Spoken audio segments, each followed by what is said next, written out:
3, 2, 1, go! Floor! Yun, umiyak ang gulong. Ang gusto ko dito makita, kailan magkikick in yung gas engine, tapos ano ang feeling pag umandar siya. Kasi yung ibang na-test drive nating hybrid, medyo garalgal eh, mafe-feel mo yung vibration. Accelerator, iiyak talaga yung gulong eh, ang lakas ng torque. Hindi pa rin nag-engage yung gas. And that's a very good thing. Yun ang gusto natin dito eh. Kasi nga, we want to keep on using the battery or the electric motor as much as possible. Kasi nga, bibili ka nito para makatipid eh. The cost of the 13 kilometers test drive was 20. Let's say you drive a Toyota RAV4, Toyota Fortuner. Can the BYD Sea Lion 6 run for 105 kilometers without consuming gas? When the ICE is running to charge the battery, is the SL6 still running on battery or gas already? Alright, so this is the BYD SL6 na ita-test drive natin today. Let's go! Hey guys, so welcome back to Team DTV and we are back here again at BYD BGC and kasama ko dito of course si Steve. So this time, eto na, magta-test drive tayo ng BYD Sea Lion 6. Hindi ko binanggit dun sa part 1 kasi hindi ko sure kung makapag-schedule kami. Minsan pag inuunahan ko, hindi nangyayari. So anyway, andito na kami, andito tayo, magta-test drive tayo. So stay tuned, samahan nyo kami and I will provide you as much as possible, as much detail, as much technical information na malamang tinatanong nyo sa mga isip nyo about this Sea Lion 6, the earth-shaking plug-in hybrid ng BYD. Earth shaking, 'di ba? Yun yung slogan nila. Alright, so join us. So before we start, tingnan muna natin kung ano status ng car. So right now, it says here yung fuel level mo, that's the gas tank, 'di ba? So parang mga 1/3 na lang, no? Natatakpan pala ng kamay ko. So parang 1/3 na lang, 'di ba? Ayan. Okay. So ang pinapakita niya is with the remaining fuel mo, meron kang estimated range na 415 kilometers. And then, yung state of charge, ayan o, nakikita nyo dyan. Wala siyang kanina pa namin, how I wish na meron siyang by percentage. Ayan nakalagay, ang estimated range niya is 103 kilometers. Kasi ang full charge nito talaga sinasabi is 105 kilometers. So, siguro may way to show it na in percentage. But obviously, in 103, almost 100% ka naman dyan. So, yun lang mga babantayan natin as we do the test drive. And right now, trip A is, ayan, yung trip meter niya, 4.2 kilometers. So, makikita natin kung ilan ang tatakboy natin mamaya. Alright? Alright, let's go! So, seatbelt mo. Naka-step. Kailangan palang diinan pa masyado, no? Brake. Start. Okay, shift to D. EP release. Yung ito. Pag nag-drive na, sir, nagre-release na rin yung automatic na siya magre-release, ano? Alright. So ito nakailaw na yung D. Yes. Alright, ayun. So pagbitaw pa lang, nice. Tahimik din siya. So quiet. Ayun, pag nag-umpisa na siyang mag-start, mas mafe-feel mo na yung lamig. Hindi, sir. Alam ko na. Kasi inuna muna i-hit yung yung battery sa baba. May ganun siya. Pag ganun pala na nawala sa isip ko. Okay. So, pag napansin natin na medyo humihina ito sa aircon, pinapainit niya muna yung battery sa baba. So nangyayari lang naman yon sa umpisa when you start driving. Okay.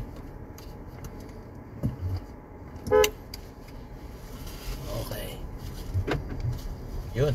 Auto lock. Okay. Headroom okay. Parang medyo mababa ang feeling ko. Sa taas tayo ng konti. Ayan.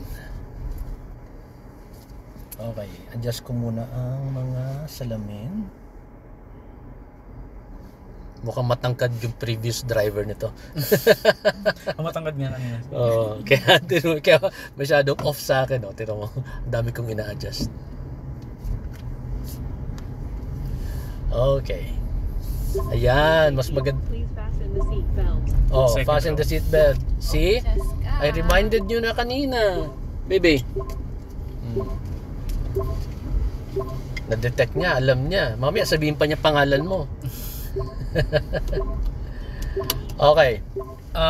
So I'm trying to recall yung experience ko dun sa Atto 3. Number one, honestly, narinig ko na agad yung road noise. Kasi size 19, low profile tires. That's fine, that's okay. Number two, nafe-feel ko yung laki niya. Malaki siya. Pero masasabi ko rin na, sige, too early to say, pero feel ko na agad na malambot ang suspension nito kumpara sa Atto 3.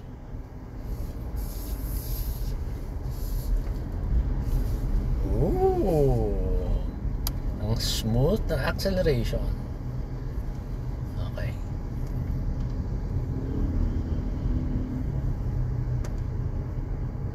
Okay, a little too early to say, pero nasisense ko na mas komportable to. Masyado akong sensitive sa mga ganyan Kaya, but tingnan natin pagdating doon sa unahan. Teka, naka-anong mode nga pala tayo? Hindi ko pala na-check. Normal mode. So, naka-normal tayo. Mag-eco mode kaya muna tayo. Sige. Yeah. Okay, eco. Yan na yan. Yes. Okay, so naka-eco mode tayo.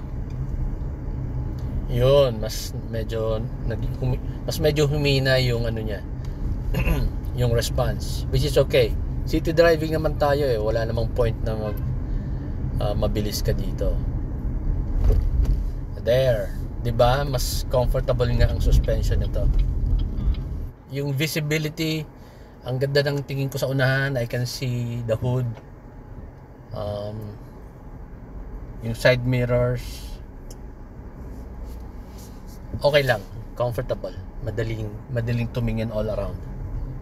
So malaki ang na-feel ko kaagad yung difference nung normal tsaka ng eco. So ito, this time medyo mas madiin yung tapak ko, pero yung response niya mas mabagal. Which is what we want kapag nandito tayo sa city. Para tipid tayo sa kuryente. Solid, it feels solid. Ganda, solid. Walang langit-ngit, walang rattling, walang. So guys, apat kaming nakasakay dito, so sakto lang yung load natin. So maganda yung test scenario natin. Okay, so nandito tayo sa may McKinley and all clear sa unahan, maluwag ang kalye. Let's 3, 2, 1, go, floor. Yun, umiyak ang gulong.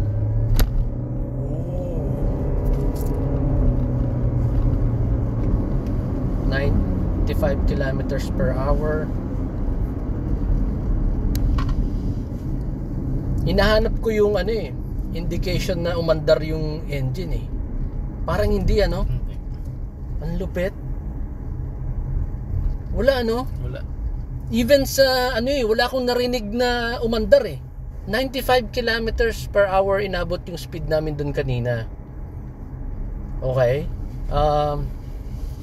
Well, naka-eco mode tayo. Medyo mabagal yun kumpara sa ibang mga tennis natin. Naalala ko yung Raptor. Ano pa ba yung isang tennis natin dito? Umabot kami ng 100 dyan.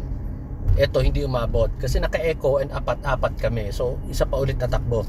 But then hindi naman yun ang ang gusto ko dito makita, kailan magki-kick in yung gas engine. Tapos ano ang feeling pag umandar siya? Kasi yung ibang na test drive nating hybrid, medyo garalgal mafe-feel mo yung vibration na medyo annoying So ikot tayo ng isa pa. Ang gagawin ko naman this time, palit tayo ng drive mode. Gagawin kong normal, sport naman.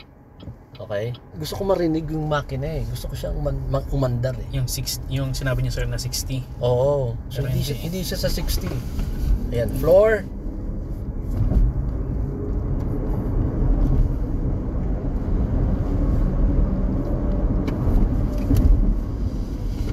Hindi rin. Nag 100, hindi rin umabot.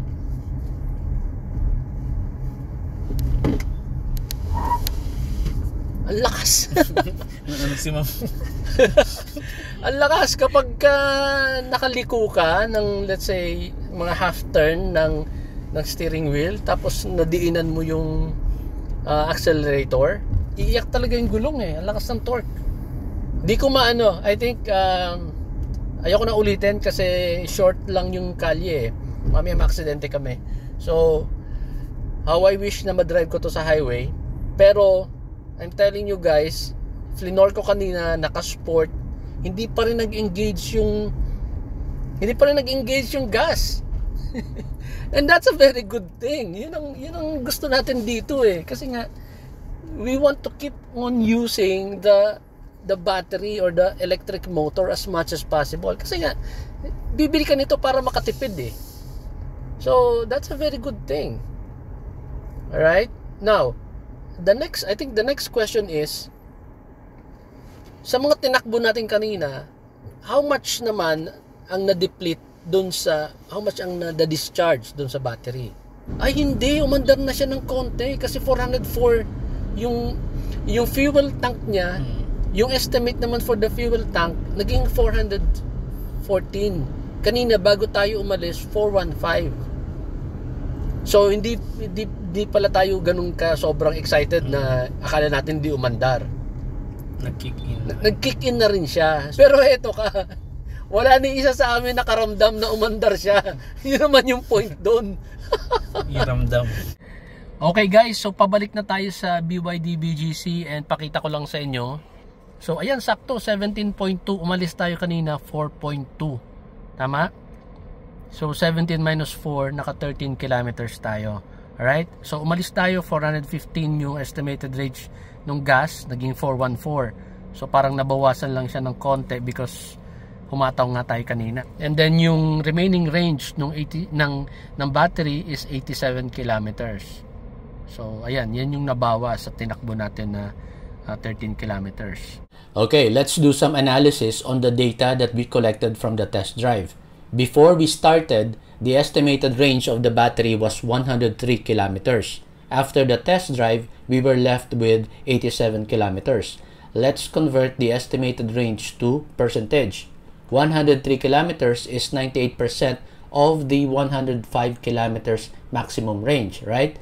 87 kilometers is 83% of 105. So 98% minus 83%, that's 15%. Now look at trip A on the right. Before we started, it was 4.2 kilometers. After the test drive, it was 17.2 kilometers. 7.2 minus 4.2, that's 13 kilometers. That means we consumed 15% of the battery for 13 kilometers.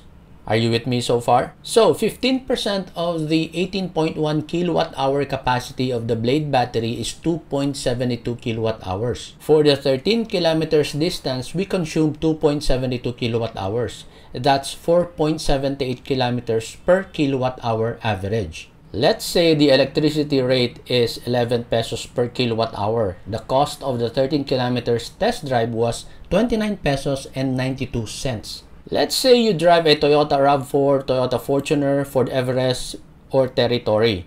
All these SUVs consume about 5 kilometers per liter of gas in the kind of city traffic that we went through during the test drive in BGC. I have personal experience driving all these SUVs, and I know and I am confident that that is a safe assumption. So let's make it 6 kilometers per liter to make it even safer. At 6 kilometers per liter, each of them will consume approximately 2.17 liters of fuel. The cost of 2.17 liters of gas at 64 pesos per liter for 95 RON is 138 pesos and 67 cents. The cost of 2.17 liters of diesel at 62 pesos per liter is 134 pesos and 33 cents. Now, my analysis is not perfectly accurate because we are not sure if the ICE participated. As mentioned earlier, the estimated range for the remaining fuel also changed from 415 kilometers to 414 kilometers. If you recall, during the test drive, all of us in the car did not notice that the ICE started. However, the manual says the SL6 may switch to HEV mode automatically during hard acceleration, but did not say specifically or did not define what hard is or at what speed. There are two possible scenarios that I can think of. Number one, the ICE may have not started at all because the condition was not met. likely due to the high state of charge. The instrument cluster's change to 414 kilometers may have adjusted because of the aggressive driving that I did. The other possibility is that the ice may have started but it was so smooth we didn't notice it, and that's why the remaining fuel range changed. If this is the case, then I'd say that's a very minimal fuel consumption. Either way, it's still a good thing. Oh well, maybe if our channel gets bigger, BYD Philippines and AC Mobility will lend us the SL6 for a few days so that we can do a more in-depth review of the performance of the car. BYD, baka naman. Can the BYD Sea Lion 6 run for 105 kilometers without consuming gas? BYD's statement on their website is quite confusing. It says it has the capability to run on 100% electric power for as far as 105 kilometers. But at around 25% SOC, the ICE will automatically charge the battery, which means it will start consuming gas, right?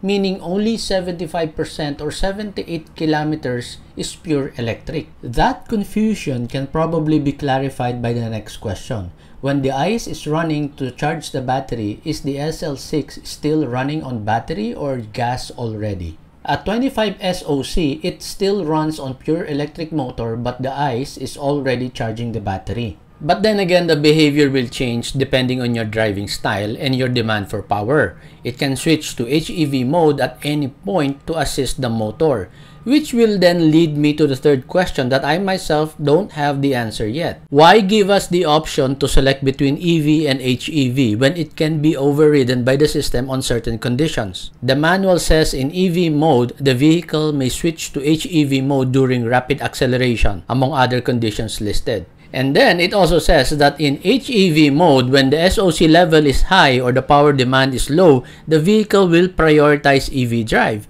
which essentially switches you back to EV mode.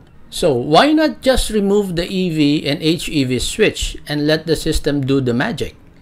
Anyone knows the answer? Please comment below. I'd like to learn more. Okay, so guys, hindi ako masyado nag-focus ng mga usual kong binibigay na feedback during a test drive kasi nga kakaiba tong car na to, so mas maganda tulad kanina, yun yung mga gusto kong matest yung kung ano yung feature niya, yung pagiging plug-in hybrid niya tsaka yung DMI niya. Yung DMI, it's a very technical discussion, inaaral ko, ayoko muna masyado isingit dito sa vlog. I'll probably have a separate discussion kung ano yung paano talaga to nag-work yung DMI pagka comfortable na akong pag-usapan.